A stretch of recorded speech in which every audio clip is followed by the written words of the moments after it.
The following Podcasting Network, found exclusively at WrestlingWithJohners.com.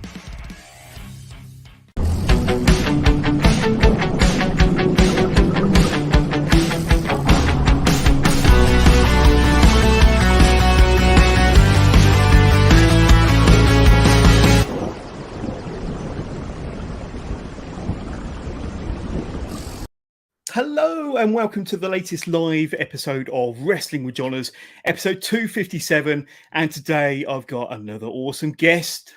Always awesome guests on Wrestling with Johners. Today I've got none other than UK rapper, UK music producer, and huge wrestling fan, Half Decent. Half Decent, how are you doing, my friend?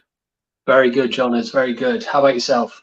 Very, very good. Yeah, no, happy to have you on. And like I said, this is a little bit out of the ordinary for Wrestling with Johners. Usually I speak to people within the wrestling circles, whether it be wrestlers themselves, promoters, etc. But there are a lot of wrestling tie-ins with Half Decent. Not only is he, I'd say, an excellent rapper, music producer, but he's got a huge love for pro wrestling. And also there's quite a few wrestling tie-ins to his passion for music and wrestling, and so much more, including Hasbro figures, which we will get into. But if you have any questions for Half Decent, please send them along using your chosen device. They'll ping through to us. We'll do our best to bring them up on screen. But please, during the course of this interview, please interact with the show. Send us your questions, send us your comments, get in touch with Half Decent and ask him all of your rap or wrestling related questions. But first of all, what I want to do is, if people aren't too familiar with you and your work, Half Decent, I was going to play them a little bit of your work.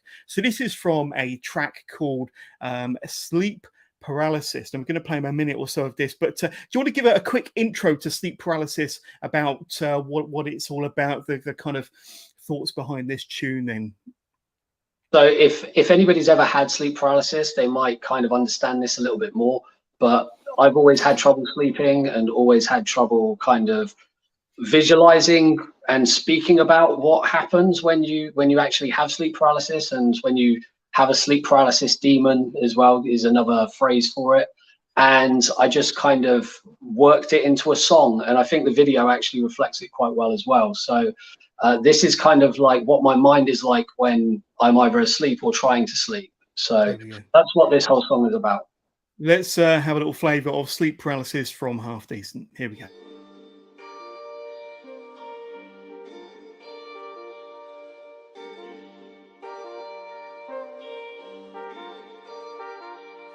Another vivid daydream where I could get to sleep, awakened in a nightmare. Will I get to rest in peace? Hallucinations from paralysis preventing me. My heart's almost exploding as I attempt to breathe. Maybe God's preparing me for my death. Or is it a sign that I'm stuck and should believe in my own strength, teaching me to never freeze when perceiving a threat? Or maybe needing some help, but I can't speak it direct. Is it commonplace? Yeah, it happens all the time. I hope I don't see demons punish me for my crimes. I flicker my lids, dark shadows with a moment of light. Just when I think I approach my demise, I open my eyes. Chest pumping, heart thumping, yeah, I'm sweating bullets. Vessel numbing, senses flooding, why am I stressed for nothing? I think I need to sleep, I don't know if I'm awake. Don't even know what's real, and I don't know what's fake. Sleep paralysis, why am I having this? Somebody get a doctor, man, I think I'm needing an analysis. Scared of sleep, but deprivation seems a catalyst. Do you suffer from sleep paralysis? Sleep paralysis, why am I having this? Somebody get a doctor, man, I think I'm needing an analysis. Scared of sleep, but deprivation seems to be the catalyst. I think I suffer from sleep paralysis. Or maybe... There we go. That is one of my favorite tracks of yours, and the video is really, really good. Tell us a bit about the video. Where was that filmed? Because it's visually striking. I'd say very colourful. I worked with a director called Francesco, who is an incredible videographer and photographer. I don't have his kind of Instagram to hand, but I'll put it in the comments here afterwards. He's an incredible visionary, and I gave him we wanted to work together, and I gave him a couple of tracks, and he picked that one and said that he could come up with something. And we basically just used a room and a hallway in an office and just kind of kitted it out. We made it look like a bedroom with a blow-up bed. We changed the lighting in the place, and then a few friends actually wrote out all of the lyrics to the song and drew the kind of paralysis demons on the wall and all the stuff like that. So Yeah, it was really good. It came together in the space of about 3 days. We only did like 2 days of shooting, and he edited the video as well. Francesco did, and did an incredible job. Really, really good. Absolutely fantastic. And you can check out the full video over on YouTube. We'll give all the links a little bit later on. And of course, available on Spotify or wherever you get your tunes, wherever you download your music. We'll talk more about that later on. But Half Teasdale, I want your thoughts, because this is primarily a wrestling podcast. I want your thoughts on the current wrestling landscape, because I know that you are an avid AEW fan. You watch AEW Dynamite and Rampage religiously every single week. I'm guessing you do watch the odd clip or maybe the odd show from WWE, and you're obviously aware that Triple H is now in charge of creative and all that good stuff in WWE, and helping to elevate WWE as a TV product. Consequently, AEW, like I say, have a bit of a battle on their hands, but they certainly kind of answered the challenge last night, answered the call with a fantastic episode of Dynamite. Give us your kind of overall thoughts on where the more mainstream wrestling product is at the moment in August of 2022. I think it's great that we can say that there's a mainstream wrestling product again. It's like been since my teens, since there has been a lot of wrestling choice, especially in the mainstream, like you say. So I really like it. I do tend to watch AEW a lot more. I haven't watched it as much as I did maybe before. Like I think I watched it pretty much every week straight for the 3 years leading up to Double or Nothing this year. And I think it gets to the point where there is so much product that you just can't see it all anyway. And I think it's great what's going on right now. I love the fact that AEW is so inclusive that they include things like New Japan. And that was one of the things that I really enjoyed about wrestling before, is all the stuff that goes out in New Japan I really liked before AEW came around. So I love seeing people like Will Ospreay on TV. Like, he's one of the best in my opinion. The Lucha Bros, also incredible. It's great to see them on TV regularly now. And, you know, I want to see more of that, and to actually get those dream matches that we want. I'd love to see, you know, Seth versus Okada or Seth versus Ospreay one day. But the WWE has always been the WWE, and it's not even just wrestling. They are massive. More people watch it than the Super Bowl. So you can't mess with those numbers, and it's not even I don't even think it's fair to compare them to anything else. The fact that Triple H is now involved, we've already seen the changes. Johnny Gargano's back. We've got so much exciting things that, you know, Kevin Owens being back as the NXT Kevin Owens. Yeah, the prize fighter. It's excellent to just see all of this stuff happen, because it gives us something to get excited about. And the one thing that wrestling fans can do very well, if it isn't get excited about something, it's moan about something. So it's just great to be excited and to have something to watch, and even just have these kind of discussions. Yeah, absolutely. Wrestling is in a really, really good place at the moment, to the point where I'm actually watching more of it, which is a good thing, I suppose. But one thing you touched on there was that you were actually at this year's AEW Double or Nothing in Las Vegas. It was May, I believe, so a few months ago, but still very fresh in your mind, I'm sure. Tell us about that experience, because, like I say, a lot of us have maybe been to a Raw or a SmackDown or a house show when the WWE have come over here to the UK. AEW haven't come over to the UK just yet, but hopefully that'll happen soon. But you actually took the plunge, got on a plane, flew over to Las Vegas and saw Double or Nothing this year to demonstrate how big of a wrestling fan you are. Tell us about that experience. That must have been an awesome couple of days out there. Yeah, so Las Vegas is one of the places that, for whatever reason, I've ended up back at maybe about 7 or 8 times in my lifetime, maybe even closer to 10 by now. Wow. And I've been out there for big events, but I've never actually managed to go to the event itself. So I was there when Mayweather fought Pacquiao, which was like one of the biggest boxing matches pretty much ever at that point. And I'm also a boxing fan, so I was really excited for that.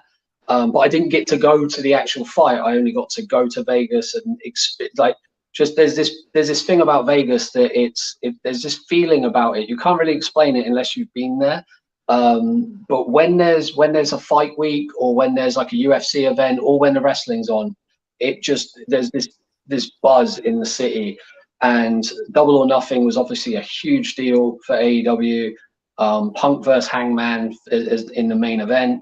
It was at the T-Mobile Arena, which is a fairly new arena in Las Vegas, and it's an incredible venue. Out of all the venues I've been to, like whether it be for music or for wrestling or boxing, it's actually already just hit one of my favorite venues I've been to in the world. It's incredible.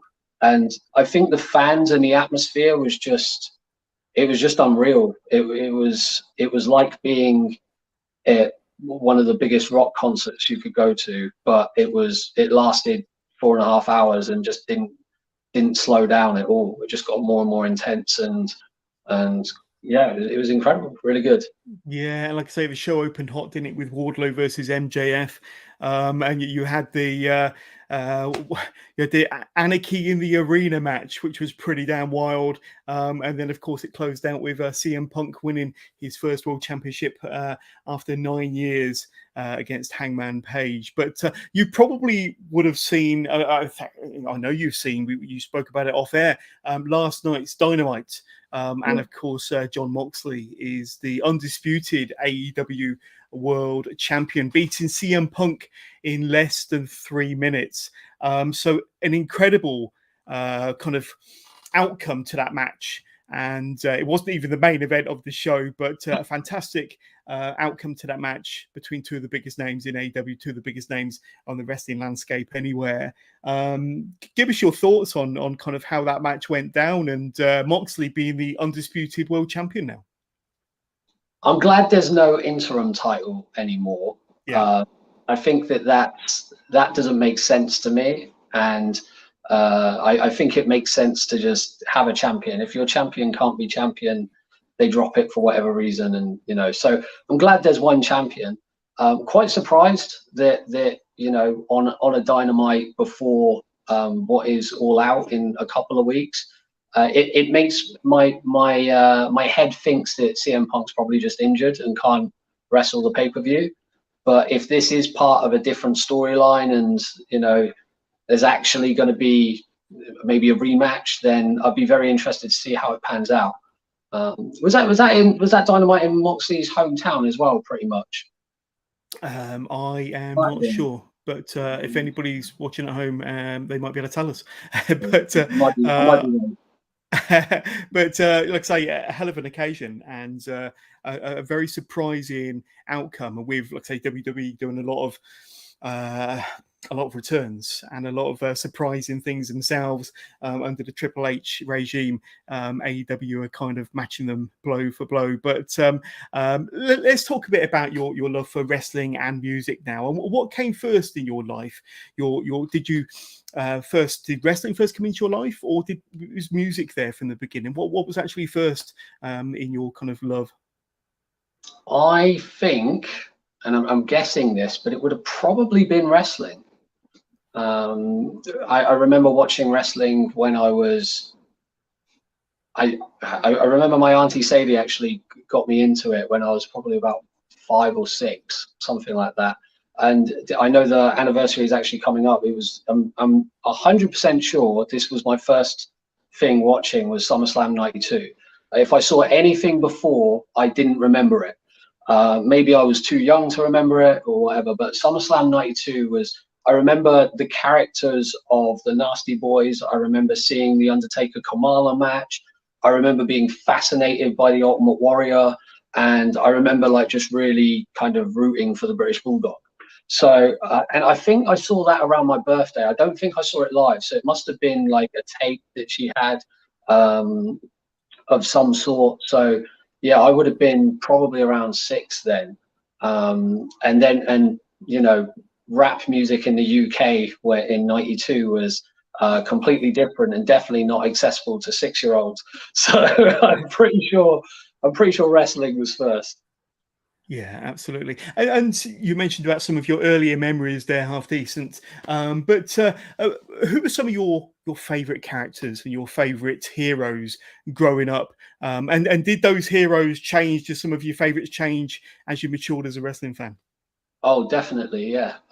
So yeah, so the first person I remember kind of rooting for was the British Bulldog, and I think that was more of a kind of, you know, he was from England. It was that obvious kind of, especially seeing something like SummerSlam. You see everybody at Wembley cheering along. I know that you were one of them, John, as I wasn't there, but I know that you were one of them, and you could get behind it. It's kind of like getting behind, you know, an England versus Germany football match. Like it was as easy for me to understand to when watching that Brett versus Bulldog match. So I think after that I was looking for the Bulldog as much as possible, but I did very quickly like Ultimate Warrior. I thought he was really energetic. I thought his face paint was really cool. I didn't really think I'd ever seen anybody kind of look or move like that. Whether he was a good wrestler or not, I wouldn't have noticed at that point. And then it was people that were like Legion of Doom, and you know, I liked Crush at one point. Like he was great to me. So it took a while before I actually started appreciating wrestling for the athletic side of it. It was a lot more like the characters, and I started collecting the toys and started playing with them and having like my own matches and stuff like that. And it wasn't until kind of ECW came along that I really kind of fell into it all and was like, oh, okay, I actually like this. It isn't just something that I enjoy because it's, for lack of a better phrase, like kid characters, if that makes sense. Yeah, and I'm glad you brought up ECW there, because that was something, you know, 3 or 4 years into my wrestling fandom that really kind of, you know, it just blew my mind, to be honest with you, that there was wrestling like that available with the different mix of styles and the people being brought over from all over the world, and the wild, hardcore violence of ECW and the great characters and storylines. But we've had some people reach out already and sent in some questions for Half Decent. And first of all, we got Heather Padbury. Hi, Heather, watching via YouTube. Question for Half Decent: if you could battle rap with any wrestler, who would you choose as your opponent? So if you could battle rap with any wrestler, who would it be? Good question, by the way. I'm going to say The Undertaker at a WrestleMania, because I don't think he's going to win it, and I want to be on that list of people that have beat The Undertaker at WrestleMania. Well, what about R-Truth or John Cena? They're renowned rappers. Would you consider that? If I'm going to go into their world to battle them, I'll go for someone who doesn't know how to rap. I'm assuming The Undertaker can't rap, but this way, like, you never know. Way, I can battle him at WrestleMania, but then he can come to one of my shows and like chokeslam me for a table. Win-win for everybody, right? Well, we're going to talk more about your kind of wrestling fandom and various shows and events you've been to a little bit later on. But tell us a bit more about music in general. When did music first come into your life, and when did you first discover rap more specifically? So music came into my life because of again, if I go back to like first memories, the movie Blues Brothers. It was, to me, I just hadn't seen a musical that had like a movie style storyline, and the music wasn't necessarily singing about what they were doing.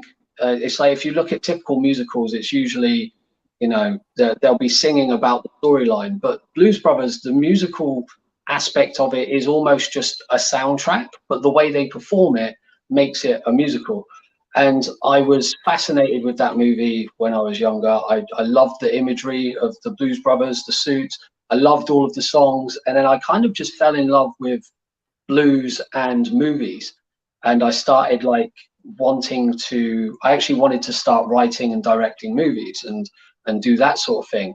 And eventually I just started realizing that it was more likely that I was going to be able to make an album than make a movie. Especially back then. Like now you can make a movie on your phone, but you know, back in the whatever year it was, I was young, You know, like you had to have a camcorder, you had to have actual tapes, you had to edit it.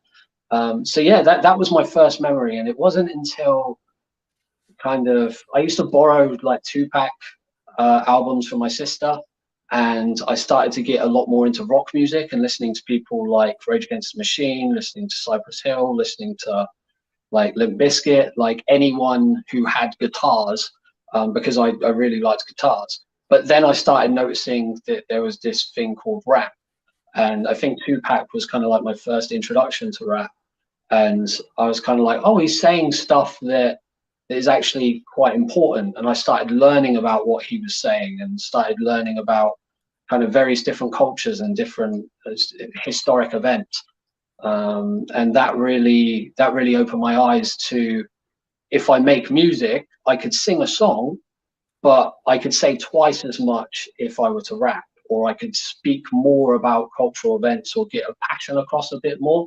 It just translated to me a little bit more than having a singing voice and playing a guitar. So I just then lent a little bit more towards rap.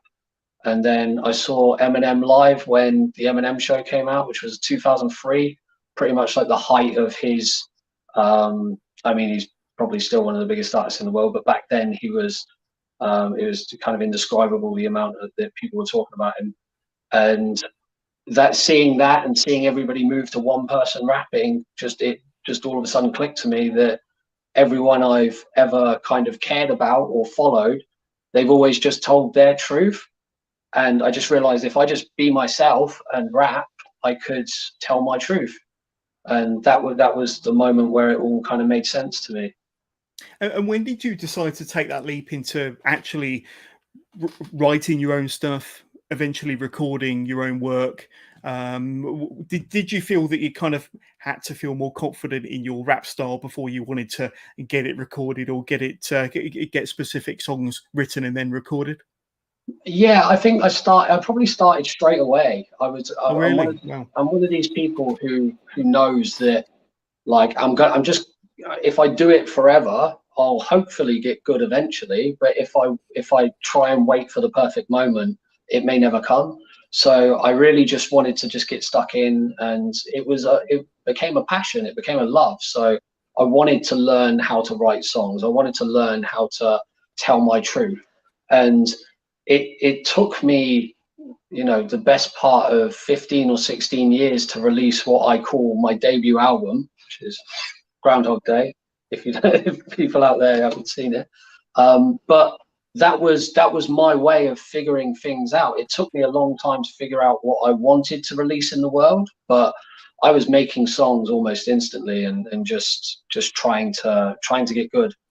Absolutely. And I just want to bring up, not trying to embarrass you here at all, Half Decent, but some earlier pictures from Half Decent, and some pretty cool photography there, and of course on stage. And I think that actually belongs as one of your some of the artwork to some of the music you've done. But talking to some of your earlier stuff, it was Pieces of Work, Pieces of Life, and Still Getting Mine, and the works of Half Decent. I'm guessing there was a volume 1 before volume 2. But tell us about some of your earlier stuff then, Half Decent, and what kind of influenced some of your earlier work. So that stuff actually is still not even really the earlier work. That stuff came out. So Pieces of Life was my first EP as Half Decent, and that came out in 2010, 2011. I've been basically recording since 2003, 2004, and I was rapping under my actual name, which if you don't know, listeners out there, is Chris Martin. And back in 2003, 2004, Chris Martin wasn't really a popular name yet. So I just thought I can be myself as a rapper, and I can just be Chris Martin. And eventually a bunch of Coldplay fans started turning up at my gigs, and they were very upset that they were seeing this rapper on stage. And it always, people used to get the name Chris Martin wrong as well. I would be billed as Chino Martin or something like that. It'd be really weird the way that it just never worked.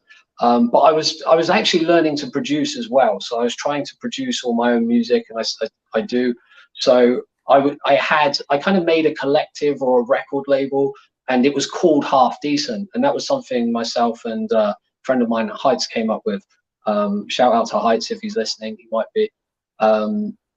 So yeah, it was like Half Decent was the name of the record label, and we just called it Half Decent Entertainment. And then when I knew that I was going to move away from the name Chris Martin, I thought, right, this is a chance to have a new start. And Pieces of Life was the first thing as Half Decent. I think it's one of those things where names really pick you, because we'd had the name Half Decent for a while, and people just started calling it me anyway. So it made sense after Chris Martin became popular. Absolutely. And on to some more recent stuff, certainly within the last few years. Something for the Fearless, Groundhog Day, which, as you mentioned just a moment ago, is your first proper album. And, of course, one of your more popular tracks, Bill Murray. So tell us about kind of the evolution of your music, the growth, the progression, how you feel you've changed or improved as a producer, as a writer, as a rapper over the last, let's say, 11 years, because I think your discography goes back to about 2011. You've been rapping a lot longer than that, but certainly over the last 10 years, how would you say you've progressed? I think my sound is a lot more, in terms of production, it's definitely a lot more polished than it used to be. I feel like I've gotten good at production, and I know that I can make something that sounds as if your favorite rapper could be on it. Whether I'm your favorite rapper or not is a completely different story. As a rapper, I know I have the voice I have, so I don't necessarily change that. So it's all about the life experiences that I have, the stories I tell, the way I rhyme words, and kind of the catchiness of the hook. And I look for that relatability, and I think it's taken me a few years, particularly of the last kind of 10 years from Pieces of Life to now. It's taken me a while to really hone in on the best way that I can tell a story, or the best way that I can relate the message that I need to other people, especially strangers.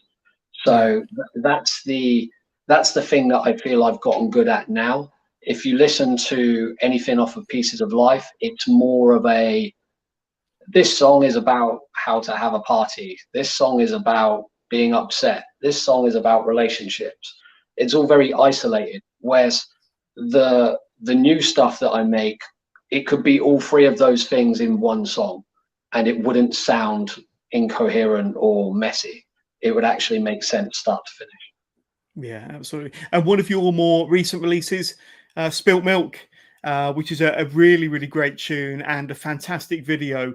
We're going to play a little snippet from that video in a minute. But before we do, tell us about what Spilt Milk is all about, what the kind of influence or inspiration behind that song is for you then, Half Decent. This song in particular was just me rhyming a lot of words. I just wanted to have fun, and I didn't want to take, like, in life, a lot of things are taken seriously, whether it be rap, whether it be wrestling, whether it be your personal life. And I just wanted to have fun and not take anything seriously. And I didn't want to cry over spilt milk. There we go. Let's have a little look.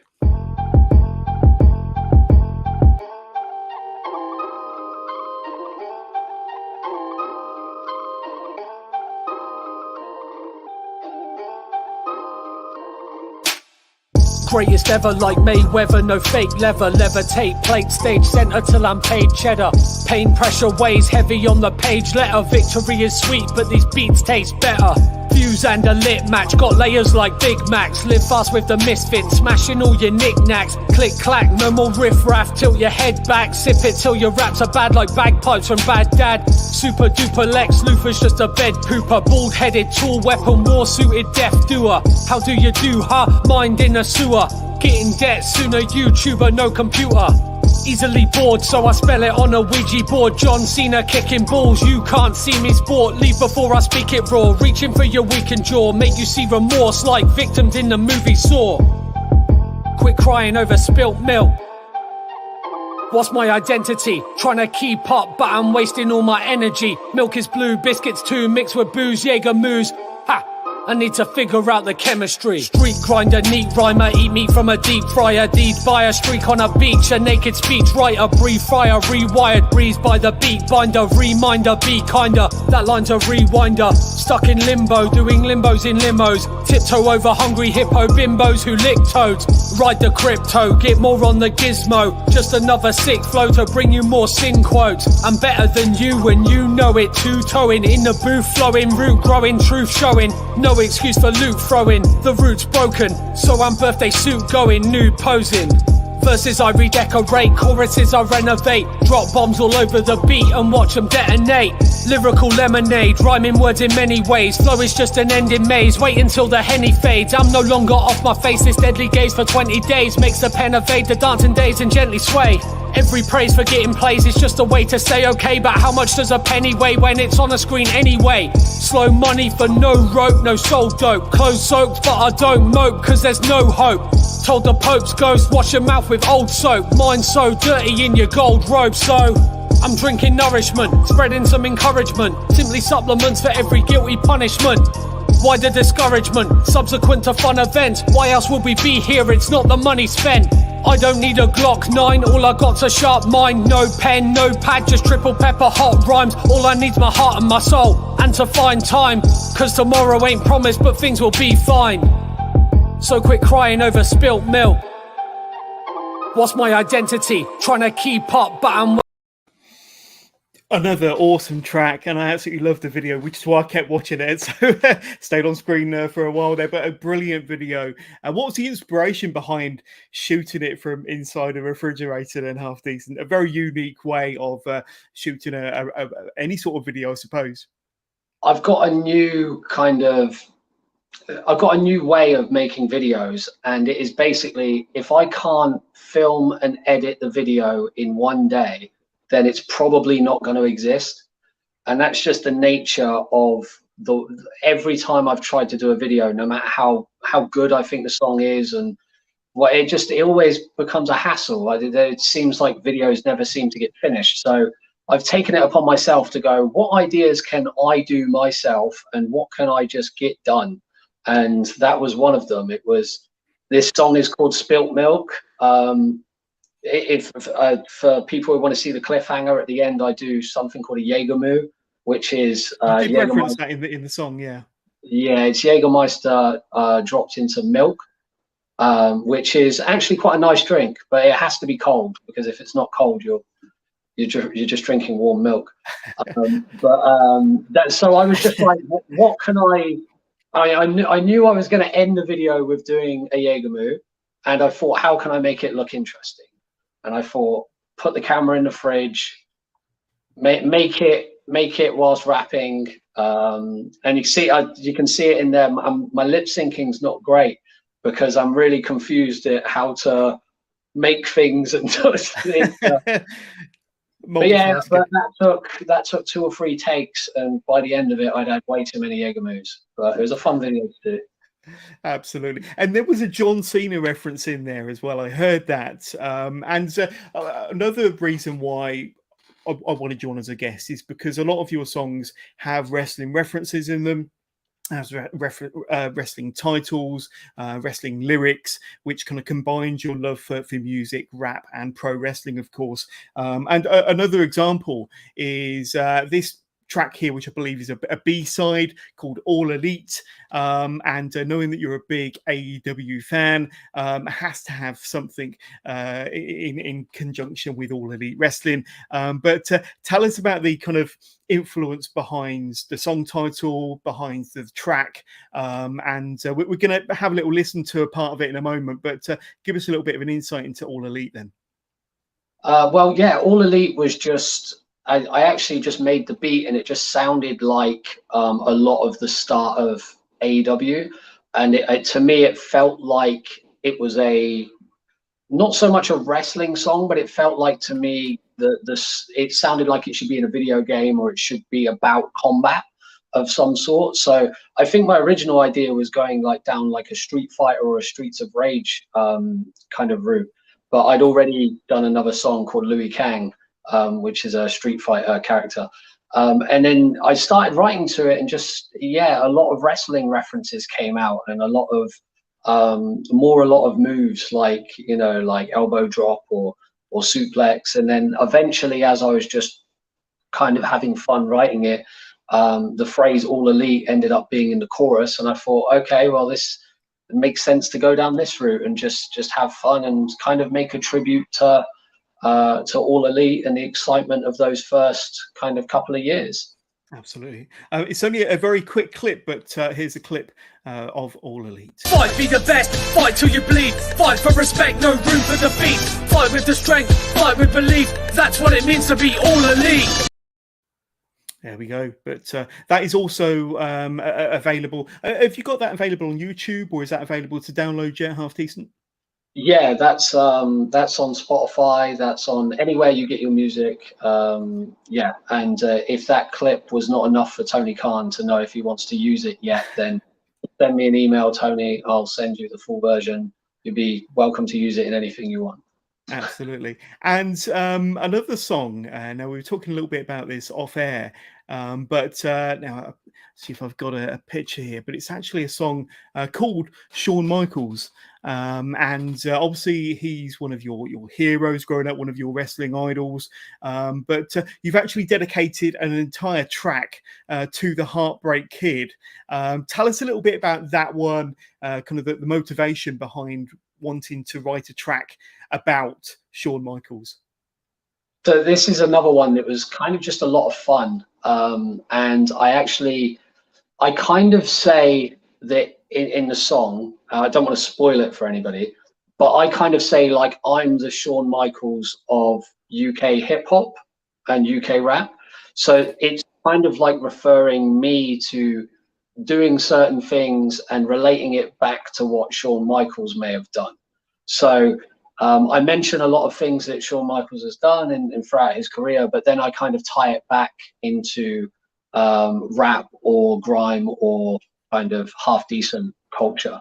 But I made the beat as well, and I actually sampled one of my favorite rappers, Dizzy Rascal. He did a freestyle on radio where he used the lyric "Heartbreak Kid" like Shawn Michaels, and I just cut that little bit and put that into the beat and made a new version of it. And then that was what gave me the inspiration to go, all right, I'm gonna rap as if I was Shawn Michaels.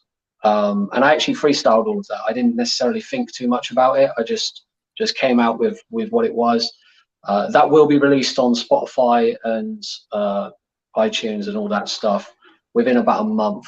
It is an older song, so it is available on YouTube and SoundCloud, but I've just got sample clearances. So awesome. Yeah, it'll be out everywhere soon.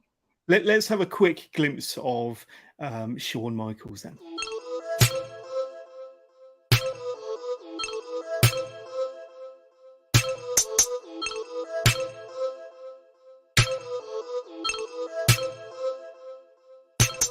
Heartbreak kid like Shawn Michaels. Heartbreak kid like Shawn Michaels. Heartbreak kid like Shawn Michaels. Heartbreak kid like Shawn Michaels.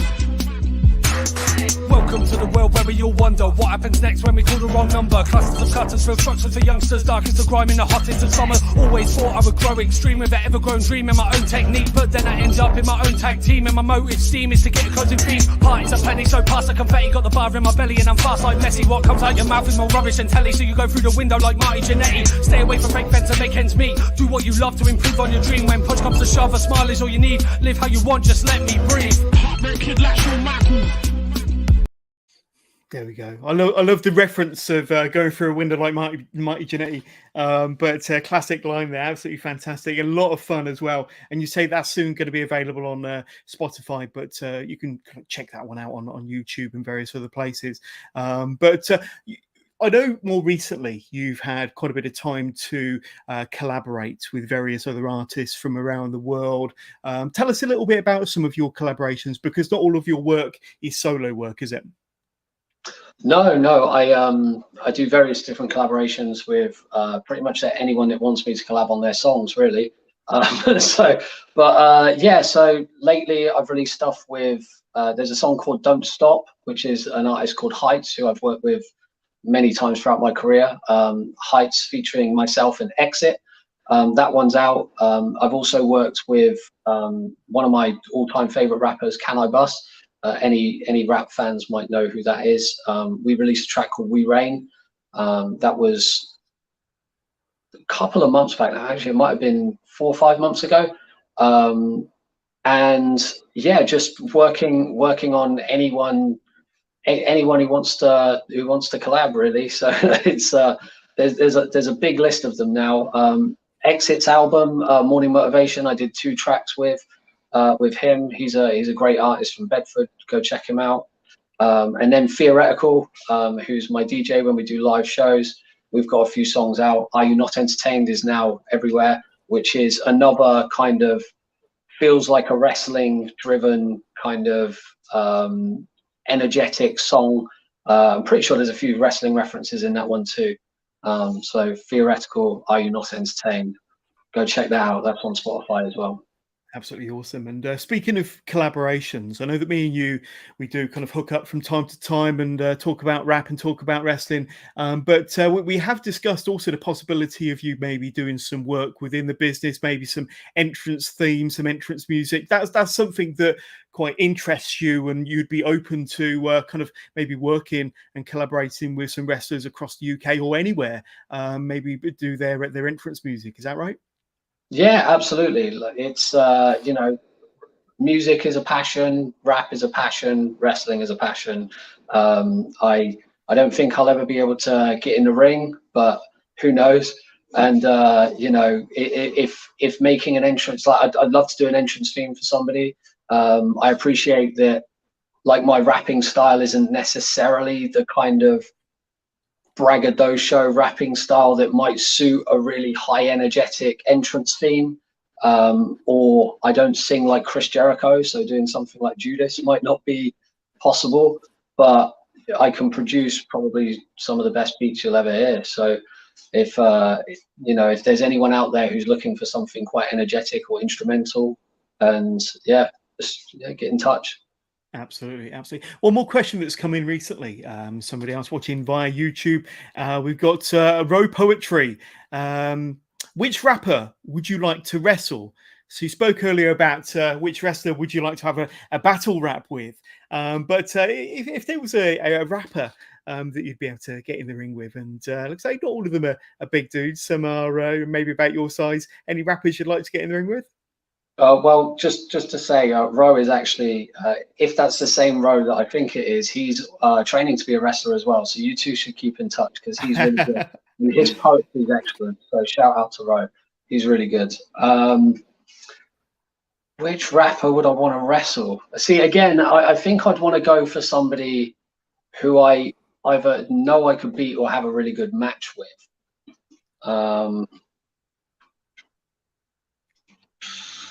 I might have to come back to this one. We'll ask you again at the end. I'll have an answer. All I know is it would have to be some kind of stipulation match. Like, it would have to be no disqualification or a ladder match, because the gimmicks would get me through the match. Like, I wouldn't be able to wrestle a full 60-minute Iron Man match with anybody in shape. So it's the fact it's a rapper means, can I pick dead people and they don't turn up? Yeah, sure. I was thinking you could also have like a mic on a pole match. The first person to get could do the battle rap. There we go. Just a mic on a pole match, and the first one to get to it wins the match and also gets to perform their diss track to the rapper. You got it. There we go. Does John Cena count as a rapper in this case? Because then I'll wrestle John Cena. There you go. That would be good. That would be good. I want to go back into your love for pro wrestling now, because we mentioned earlier going to Las Vegas, Double or Nothing in May this year. Another big event that you've been to was at the beginning of 2020, so before the pandemic, but it was the Chris Jericho Cruise, wasn't it? And the Rock and Wrestle Rager 2 or Part 2, however he described it. But you were there for the whole 4 or 5 day experience. Tell us about that, because it was obviously before COVID, and like I say, it was an absolutely stacked roster, lots of talent from all over the world. ROH and AEW, and like I say, a ship full of wrestling fans. Must have been a pretty cool experience to be a part of.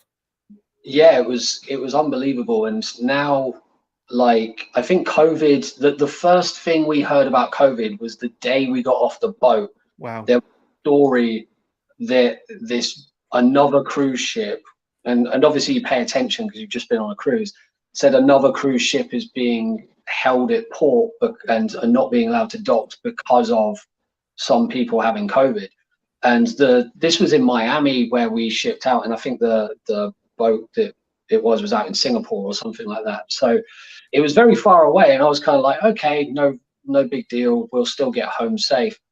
And thinking about it now, how the amount of stuff that actually went on that cruise, I don't imagine it ever being the same again because of the way COVID regulations have come in and the way that life is.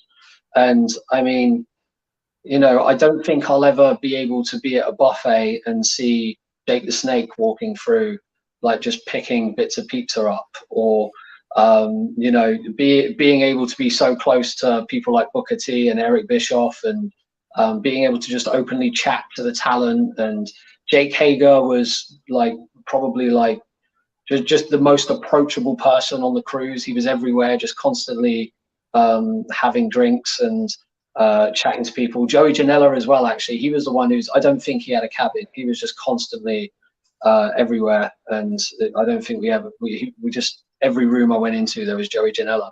So it was just an incredible experience. And at that time, it was, for some perspective for wrestling fans, the Dynamite that they filmed on the cruise was when SCU lost the tag team titles to Kenny and Hangman. So there was a huge moment on the cruise, and part of it, that Dynamite was incredible Dynamite. You could already see things like Britt Baker being a new star of the company. MJF was already a big heel, and it was just a great event, not just for a wrestling fan, but then the kind of the aspect of what Chris Jericho does with his podcasts and with Fozzy.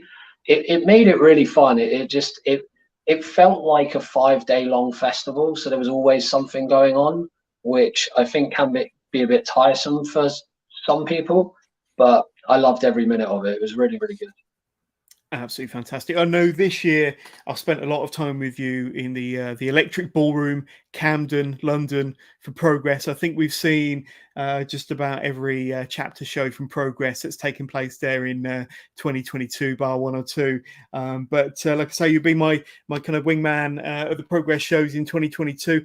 Give us your thoughts on your Progress experience, because like I say, big fan of AEW, of course, and lifelong fan of WWE. But Progress is possibly something that was quite new to you up until the beginning of this year. Yeah, I'd kind of heard of some of the people from Progress and had followed a few of the wrestlers just because I randomly had seen them maybe in like a best of UK package somewhere. Cara Noir being one of them. I watched one of his matches against Pac, and that really got me into Cara Noir, so I kind of followed him for a bit. And then when we actually went to a Progress show and I started learning about everybody else and seeing how good their events are top to bottom on the lineup, or bottom to top, it's just great. And I've been, some of the more kind of long-term storytelling has been incredible. Like Cara Noir and Spike Trivet's feud has been incredible. One of the best. Like when people say to me, "There's nothing going on in wrestling," it's kind of like when you say there's nothing going on in hip hop. It's actually there if you look for it. If you know what underground artists are good enough, or you know what underground wrestling promotions are doing good things, you know it's there, and you can actually be, the passion that you enjoy is there. And I think Progress is really, really, it's doing great things, and I've been really glad to be able to see a lot of these talents get better and better. And to see them go off elsewhere as well and wrestle. I mean, it's quite fun to see someone in the ballroom on a Saturday or Sunday, and then they're on AEW Dark the next week. It's quite an interesting interesting thing to see. And yeah, I really enjoyed it. I think Progress are doing great things. Absolutely. And you were there to share in my experience when I interviewed Nick Wayne and Man Like DeReese the last time they were at the ballroom. And I say Nick Wayne, only being 17 years old, already signed to All Elite, and just kind of listening to him talk to me for 10 or 11 minutes was a real eye-opening experience, and kind of the maturity of that guy. He's going to go places, isn't he? He's, like I say, he's already signed with AEW, but he's got a long and a very, very bright future ahead of him. What was your thoughts of Nick Wayne in particular? Yeah, just one of the most humble guys I think I've ever met. And that goes a long way. And I think, you know, I don't meet too many wrestlers outside of the cruise I've been on, but you know, it's in music, people aren't always as humble, and I think there's, especially in rap, it's very easy for it to become a competition. And I always kind of see rap and wrestling quite similar in the sense that you might have a character that you need to play. Whether I lean into half decent being a lot like who I am, or I turn it into a crazy heel character, is kind of up to me. And when you actually meet people in the music industry, sometimes they are just always their character, and you realize they're not the nicest of people. Nick Wayne was the complete opposite of anything I've experienced in just life, and he was just one of the most humble people for his age, for his talent, for the accolades he's already had. The fact that he's already lived out his dream and wrestled Will Ospreay, but is still going to pursue his career, just says that he's got a passion and a drive for this that's going to go on for quite a long time. Absolutely. Now, we've spoken about your love for music and rap and pro wrestling and some of the big shows you've been to, but you're also a huge collector of Hasbro figures, aren't you, my friends? So tell us about Hasbro. Obviously, it ties in very closely with your love for pro wrestling. How long have you been collecting Hasbro for? Because when I say you're a collector, you are a collector. You kind of try to source a lot of the rare ones, and you do have just about all of the figures that were available from back in the day. But tell us about your fascination, your love for Hasbro. So if anybody doesn't know which figures Hasbro's are, I'll show you. So they're these 90, well, they started in kind of like 87, 88 or something like that, all the way till 95. So you've got the kind of earlier, kind of, like I was saying, the more childhood people that you remember. So you've got Papa Shanghai instead of Godfather, you know. So these ones, the kind of ones I've been collecting, I'd say I've been collecting them on and off all my life, really. I remember when I was a kid, I used to always ask for them on my birthday or Christmas. And when I used to go to boot sales to try and get the ones that I didn't yet have or couldn't find in shops, and that lasted for years. And as with anything, you know, usually toys disappear when you grow up and hit certain ages. And I do remember selling a bunch of them at one point because I think I wanted some money for a new microphone or something like that. I needed to find a way to pay for music somehow. And I got rid of half of my collection. And then it was when I started, like I always said, oh, I want to keep these ones because I know they're hard to get, and one day I'll pick up the collection again. And then when I moved out of home 5 or 6 years ago, I found that box of Hasbro's, and I said to myself, you know what, I'm gonna do a few things here. I'm gonna learn how to clean them and maintain them so that they look better and they look good, and I'm gonna start collecting again. So I would buy kind of bundles off of eBay. I would tidy them up, and then I would sell them and get the ones that I needed, and sell the ones that I already had, and then kind of just recycle them like that. I still don't have the whole collection, but for me, I like finding them kind of what they say is out in the wild. But that's like, if I go into a charity shop, or if I walk past a charity shop, I'll go into one and just look at the toy section and see if they have any. And occasionally you see one or two, and that's like it's kind of like finding gold these days, especially because these toys are, well, they're getting close to 30, 30 to 40 years old. So. Show us some more of your collection then. And do you have any favourites? And are there any that you're kind of on the hunt for in particular? Well, a Dusty Rhodes has been the one that I've been trying to get, which you can get him, but he costs about £90 in back condition, and that's not even the rarest. The rarest is the 1-2-3 Kid or Adam Bomb. They go for about 700 to £1,000 just if you have one. But I usually have these in a nice display case, but they actually they needed a clean, so they're all just in a big box at the moment. I spot a Vader one now? I'm sure I saw a Vader one just on the top there. There isn't a Vader. Oh, there isn't. But there is maybe it was kind of a Typhoon. But where's I know that you're a Ric Flair fan, so there's Ric Flair, which is probably the worst looking Ric Flair toy you could get. But there's a story behind why he looks like that. Apparently, we've got some. I had the Bushwhackers. I had the Bushwhackers and Legion of Doom. I remember. Yeah, I don't know if I've got any particularly rare ones here. The rarest thing, there's your Yokozuna. He's pretty tough to get, but and then Hulk Hogan's my champion at the moment. I don't know why. I just did that. It's hard when they come with accessories as well, but there's a Brutus the Barber Beefcake here. Nice.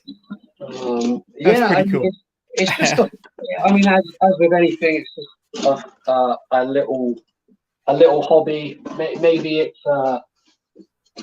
it's kind of like collecting vinyl at this point. There's no real reason to do it, but at the same time, it kind of makes me feel good. So yeah, and we're going to get into socials a bit later on, but you've actually got an Instagram page for your kind of Hasbros, haven't you? Half Decent Hasbros. What's the Instagram link for that then? Half Decent Hasbros. There you go. So, at Half Decent Hasbros. I don't do enough on that page as I should, but it is like whenever I get a new one, I usually like tidy them up and I'll put them on there.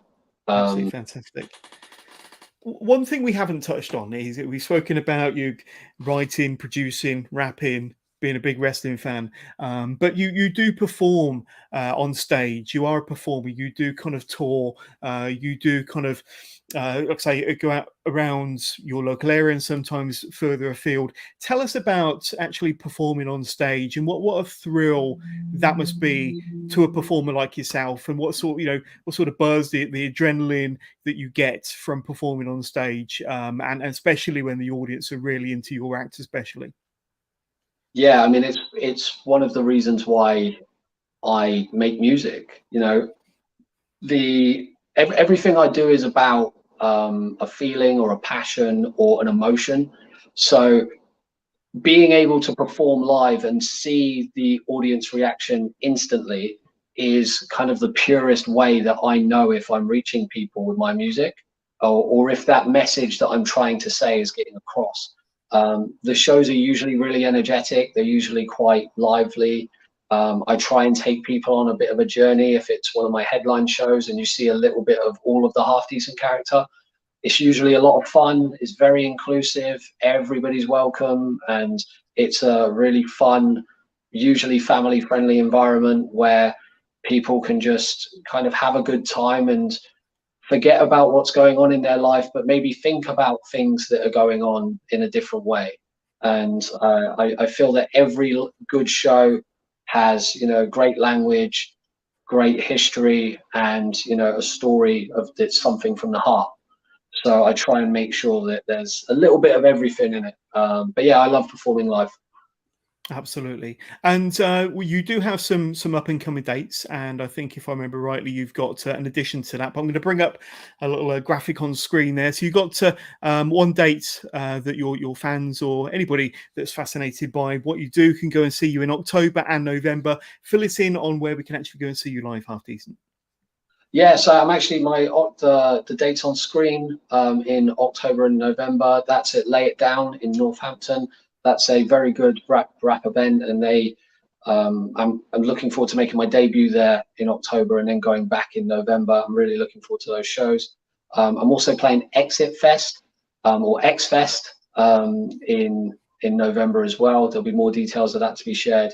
And I'll also have an event in November that's going to be in London. So I'm trying to work on a tour. So if there's any people out there that want to book me or any promoters, hit me up. Even if you're a wrestling promoter, if you want me to have a mic on a pole match, let's figure it out. Why not? There you go. And like I say, as we draw to the end of this interview with yourself, what are you working on more content at the moment, more songs and more recordings of your own work? Yeah, I've got an EP that I'm doing with Heights, so that will come out as soon as it's finished. And I've got I've basically released a lot of singles this year. I've got 2 more singles that I want to release before the end of the year, and they will all kind of combine together with everything I've already released and make an album in a sense. So there'll be some announcements within the next couple of weeks. So follow all my social media for that, which is at Half Decent Music pretty much everywhere. And then after that, kind of early half of next year, I'm going to have my next album out, which is a kind of a start to finish story. And this one's quite a personal, meaningful one. And it's kind of like Groundhog Day in the sense that it tells a story throughout, but it's a completely different kind of universe, so to speak. Absolutely. I'm really looking forward to that. Awesome. Before we ask you to kind of plug away your social pages, I just want to kind of announce who my next guest is going to be. And it's just a few days around the corner, Monday, the 29th of August. And it's going to be with a guy that I know very well, Big Jim Diehard, will be coming on to the Wrestling with Jonas podcast live Monday, the 29th of August, 8 p.m. UK time live. And I'll be talking to Big Jim about his 20-year career in the wrestling business. I've had the pleasure of interviewing him a few times backstage, but he'll be giving us the full lowdown, the full story about his phenomenal career on the Wrestling with Jonas podcast. This coming Monday, the 29th of August, 8 p.m. live UK time. But Half Decent, before we let you go, an opportunity for you to throw out your socials. They are running along the bottom of the ticker, but I know that you've probably got maybe 1 or 2 more to throw in there as well. But if any of my listeners or followers, viewers want to kind of reach out, learn more about Half Decent, listen to some of your tracks, buy some of your tracks or any of your merch you might have, where can they find you, my friend? halfdecentmusic.com is my main website. You can get pretty much everything on there. If you're an artist or a wrestler looking for instrumentals, or a wrestling promotion looking for instrumentals to put in the background of your promos and montages, halfdecentmusic.com/beats. You'll get a bunch of instrumentals on there. There's even free ones as well, so you can use my music without having to pay for it. And Half Decent Music on Instagram, Twitter, YouTube, Facebook, everywhere pretty much. So go on Spotify or iTunes if you want to listen to stuff, but if you purchase it from my website, I get to pay the bills. There we go. That's all important. And before we say goodbye, I want to kind of close out with another one of my favorite tracks of yours and one of my favorite videos of yours, which is going to be Bill Murray. Tell us a little bit about the inspiration to this song. Obviously, it's named after the very famous Hollywood actor Bill Murray, but tell us about the inspiration, the motivation behind this song, because I think you said it appears on your Groundhog Day album. Is that correct? Yeah, it does. Yeah. So the inspiration for this was I watched a documentary about Bill Murray, and it was about how he used to just appear at like random weddings or just like college parties, and he would just turn up to someone's house and do the dishes and then leave. And I watched that documentary, and there was a really interesting kind of thing about it where it's saying that everybody kind of wanted that story that they met Bill Murray. And I don't know why, but the idea of a song being called Bill Murray was in my head for a while. And then when I was working on the album and I realized that it was 15 years of my music career was like Groundhog Day, I was just constantly trying to make this one album. It was just constant over and over again. And I was re-recording the same songs over and over again to make them better and better to be what eventually ended up being Groundhog Day. And I just found a way to tie in Groundhog Day and the idea of having a song called Bill Murray. And it's just a way to say that in everyday life, we go to work, we go home, we go to bed, we wake up, we go to work, we go home, go to bed. And it kind of just brings it into our reality to say that, you know, a lot of the times, a lot of us feel like we're Bill Murray. There we go. And there we go. Half Decent, thank you so much for coming on the show this week. You've been a fantastic guest, and we'll see you down the road, my friend. Thank you for having me. Alarm clock, wake up, can't stop, lay up. Gotta find a way to make this mundane day stop. Fed up of the cold mornings and bus stops, the long queues, thick fumes and those fake head nods. Gotta find a new hustle, new strength, new flex and improve my muscles. At home I cause trouble so my flow's bare knuckle. Not afraid of work, I just loathe the struggle. Sleepwalking through life, supervise all you guys know to the future time, same day, same Uber rides. Overdosed on overdrafts, only hope is overcast. Spend the same tomorrow so the money don't last.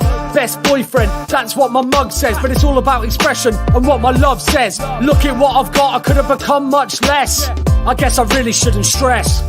I want a fresh start, a new day, I'm in a hurry, but it's February 2nd and I'm Bill Murray. I lived in the past and tomorrow is a worry, cause it's February 2nd and I'm Bill Murray.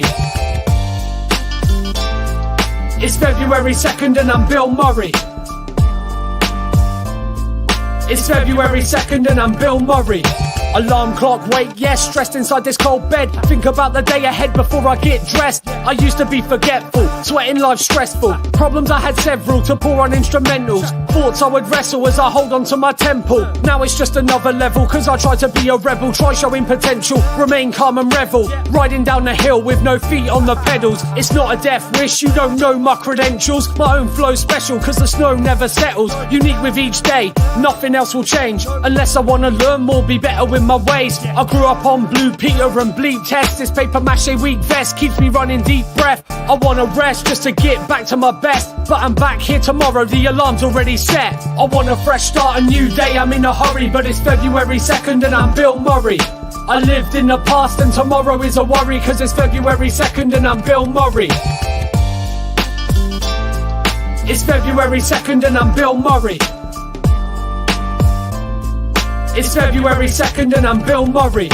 Alarm clock, wake, yep, all a routine. Last night's decision seem already clean. I know the whole town, it feels like a dream. Still the same day that gives me reasons to scream. I've remained the same since childhood, and now no one else will change, but I could make my life good. Stop waiting for advice, put down the Morgan Spice, coconut ice and roll the dice. Alarm, wake, wait, something feels different. I feel the fresh air, something quite significant. Sunshine outside, new day in my lifeline. February 3rd, damn, I waited a lifetime. Live my best self after all of the self-help. Change the narrative, I didn't settle for the cards dealt. From this moment on, no day will be neglected. I guess that's all I needed, a fresh perspective. I want a fresh start, a new day, I'm in a hurry, but it's February 2nd and I'm Bill Murray. I lived in the past and tomorrow is a worry, cause it's February 2nd and I'm Bill Murray.